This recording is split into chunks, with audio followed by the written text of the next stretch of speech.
जय हिंद साथियों। एमपीपीएससी द्वारा आयोजित विभिन्न परीक्षाओं में पार्ट ए के पाठ्यक्रम में एमपीजीके में 5 यूनिट निर्धारित हैं, जिसमें कि मध्य प्रदेश का इतिहास के अंतर्गत हम एमसीक्यू के रूप में यह पार्ट कवर कर रहे हैं। अभी तक हमने 75 एमसीक्यू मध्य प्रदेश के इतिहास पर आधारित आपको करा दिए हैं। दो वीडियो में, पहले वीडियो में 1 से 25 तक और अगले वीडियो में 25 से 75 तक एमसीक्यू ने कवर किए। दोनों वीडियो आपको हमारे चैनल की प्लेलिस्ट में मिल जाएंगे।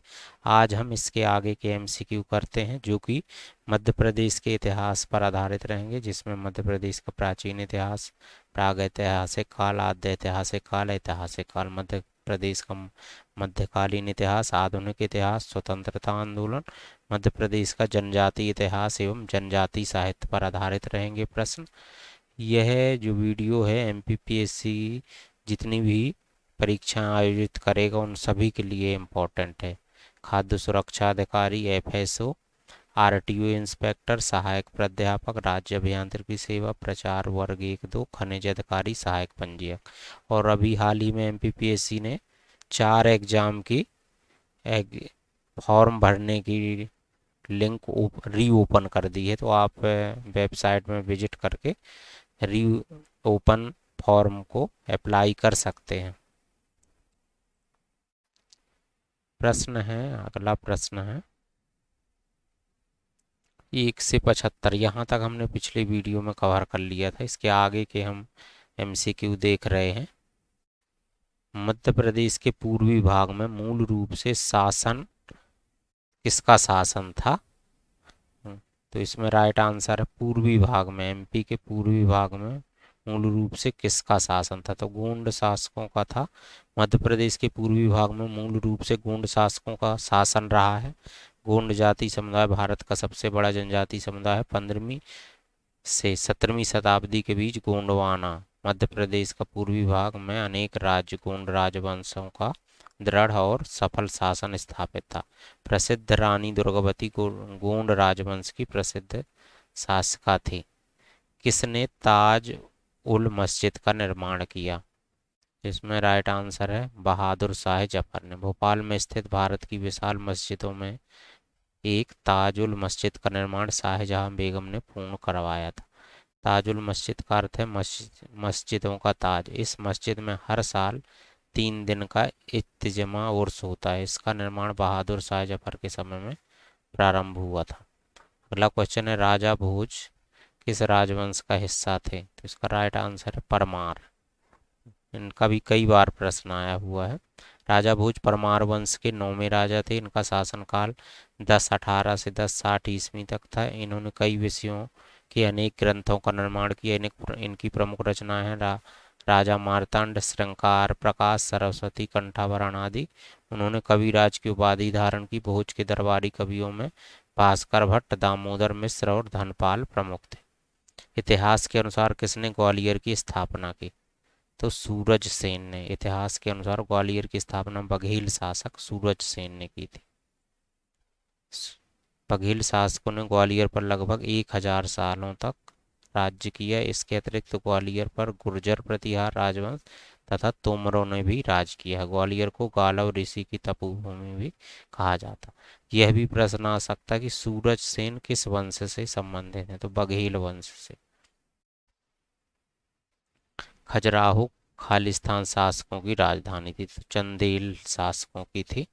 खजुराहो चंदेल शासकों की प्रथम राजधानी थी। कुछ समय बाद चंदेलों ने अपनी राजधानी महोबा को बनाया। चंदेल राजाओं ने 10वीं से 12वीं शताब्दी तक मध्य भारत में शासन किया। विश्व विरासत स्थल सूची में सम्मिलित खजुराहो के अधिकतर मंदिरों का निर्माण 950 ईस्वी से 1050 ईस्वी तक, यह प्रश्न भी कई बार आया है, तक चंदेल शासकों द्वारा किया गया। खजुराहो स्मारक समूह हिंदू और जैन धर्म को समर्पित है। प्रत्येक वर्ष शास्त्रीय नृत्य महोत्सव का आयोजन खजुराहो में किया जाता। भीमबेटका पाषाण आश्रय है। ये खालिस्तान समय के पुरातात्विक स्थल है। पुरा पाषाण काल भीमबेटका पुरापाषाण काल का पुरातात्विक स्थल है। यह रायसेन जिले में स्थित आदि मानव द्वारा बनाए गए शैल चित्रों के लिए प्रसिद्ध। इनकी खोज वर्ष 1958 में डॉक्टर विष्णु श्रीधर वाकणकर के द्वारा की गई थी। यह भी आईएमपी है। भीमबेटका की खोज 1958 में डॉक्टर विष्णुधर श्री वाकणकर के द्वारा की गई थी। वर्ष 2003 में यूनेस्को ने इसे विश्व धरोहर स्थल में शामिल किया था। सांची के स्तूप में किसकी अस्थियां रखी हैं? तो इसमें डी है सारिपुत्र में एवं महामोगलायन।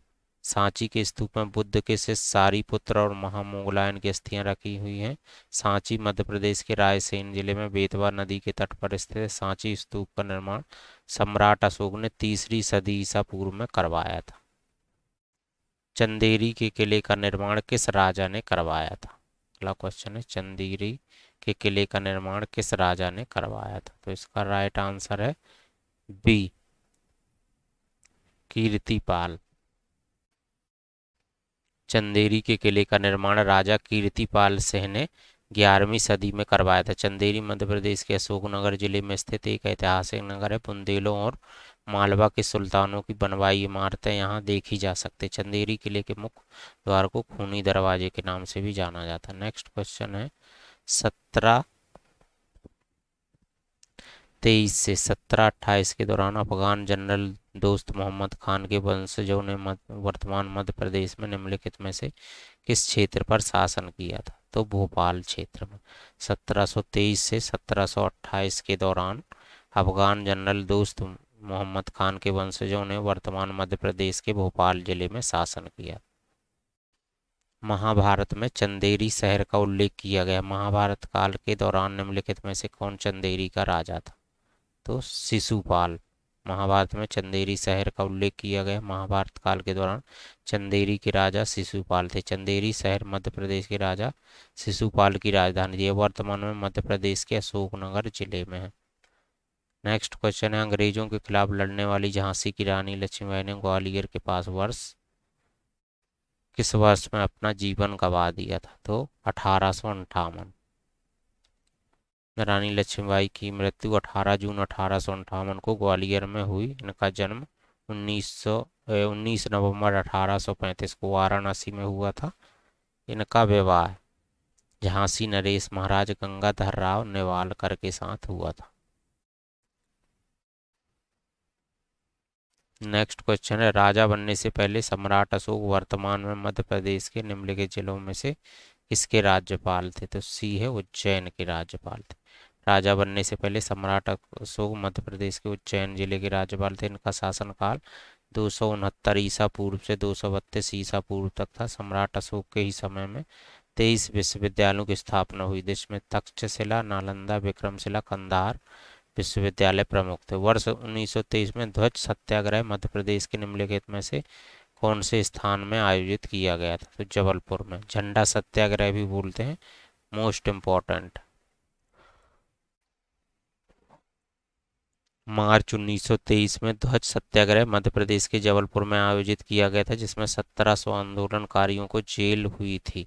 कांग्रेस का 1939 का अधिवेशन जबलपुर के त्रिपुरी नामक स्थान पर हुआ था, जिसमें सुभाष चंद्र बोस को अध्यक्ष चुना गया था, लेकिन इन्होंने बाद में इस्तीफा दे दिया और फॉरवर्ड ब्लॉक की स्थापना की।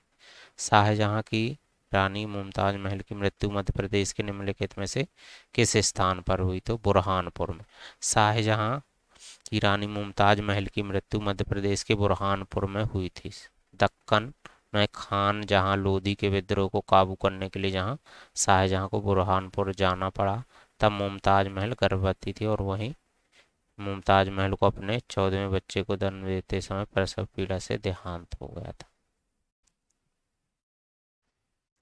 मध्य प्रदेश के भीमबेटका को किस वर्ष में खोजा गया? 1957-58 में इसकी खोज हुई थी।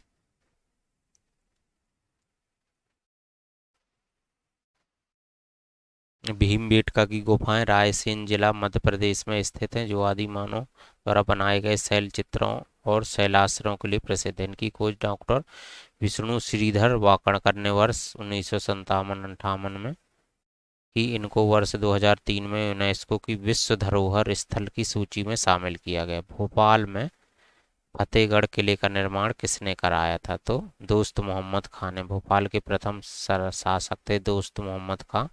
बड़े तालाब के पास 1722 ईस्वी में अपनी पत्नी फतेह बीबी के नाम पर किला फतेहगढ़ की नींव रखी। 1726 में यह किला बनकर तैयार हुआ।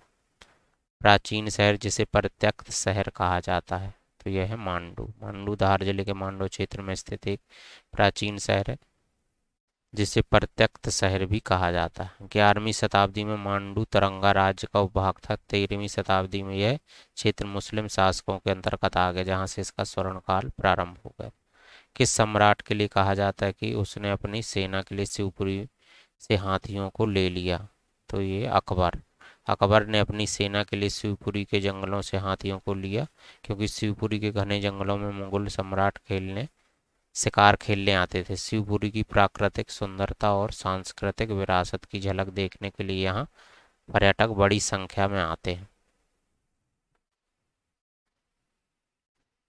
मंदसौर जिले में पाए गए यशोवर्धन का विजय स्तंभ स्थित है, तो यह है सोंधनी में।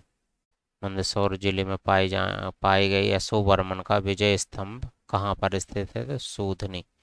मंदसौर जिले में पाए गए यशोवर्मन का विजय स्तंभ सोंधनी में स्थित है। यशोवर्मन मालवा के राज थे, जिसने 528 ईस्वी के लगभग हूण शासक मेहरकुल को पराजित किया। मंदसौर में यशोवर्मन ने 2 कीर्ति स्तंभ स्थापित किए हैं।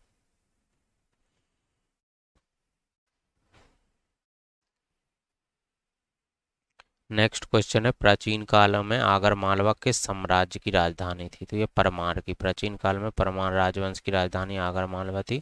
मालवा के परमार वंशी शासकों की प्रारंभिक राजधानी उज्जैन में थी, पर कालांतर में राजधानी धार में स्थानांतरित कर दी गई। मान्यता के अनुसार परमार वंश की उत्पत्ति वशिष्ठ के यज्ञ कुंड से हुई।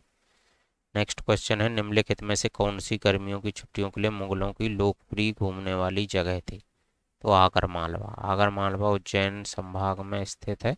आगरमालवा जिला अपनी लाल मिट्टी के लिए प्रसिद्ध है। इसकी सीमा राजस्थान को छूती है। गर्मियों की छुट्टी में मुगलों के घूमने की सबसे पसंदीदा जगह थी, क्योंकि यहाँ गर्मी के समय रात्रि का तापमान अन्य क्षेत्रों की तुलना में कम होता था। नेक्स्ट क्वेश्चन है, दतिया वाकर कहलाने वाली कौन सी किताब दतिया का उल्लेख करती है? तो महाभारत।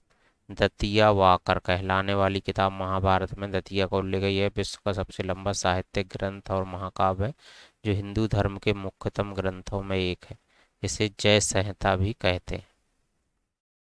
बत्तीसी बावरी जो एक जल निकाय है, यह चंदेरी में। बत्तीसी बावरी मध्य प्रदेश के चंदेरी शहर में स्थित है। इसका निर्माण शेर खान ने 1484 ईस्वी में सुल्तान गियासुद्दीन शाह खिलजी के शासनकाल में करवाया था। इस बावड़ी की विशेषता यह है कि पूरे साल इसका जल स्तर एक समान रहता है। मालवा सल्तनत की स्थापना किसने की, जो आज मध्य प्रदेश का हिस्सा है? तो इसका डी राइट आंसर है दिलावर खान गौरी। मालवा सल्तनत की स्थापना दिलावर खान गौरी ने 1401 ईस्वी में की, जो आज मध्य प्रदेश का हिस्सा है। दिलावर खान गौरी का शासनकाल 1401 से 1406 ईस्वी के मध्य था। निम्नलिखित में से कौन देवी हरि सिद्धि का एक भक्त था? तो यहाँ पर विक्रमादित्य, महान सम्राट विक्रमादित्य हरि सिद्धि देवी का एक भक्त था। हरि सिद्धि देवी का मंदिर उज्जैन में स्थित है। धर्म ग्रंथों में उल्लेखित 51 शक्तिपीठों में हरि सिद्धि देवी का मंदिर भी है। राजगद्दी एवं रजवाड़ा में किसकी आदम कद आकार की मूर्ति है? तो अहिल्याबाई की। राजगद्दी एवं राजवाड़ा में अहिल्याबाई की आदम कद आकार की मूर्ति है। अहिल्याबाई होलकर सूबेदार मल्हार होलकर के पुत्र खंडेराव की पत्नी थी। इनका जन्म 1725 ईस्वी में हुआ था और देहांत 13 अगस्त 1795 को इंदौर में हुआ था। नेक्स्ट पार्ट जो बचा है उसको हम एमपी हिस्ट्री का अगले वीडियो में कवर करा देंगे। Thank you.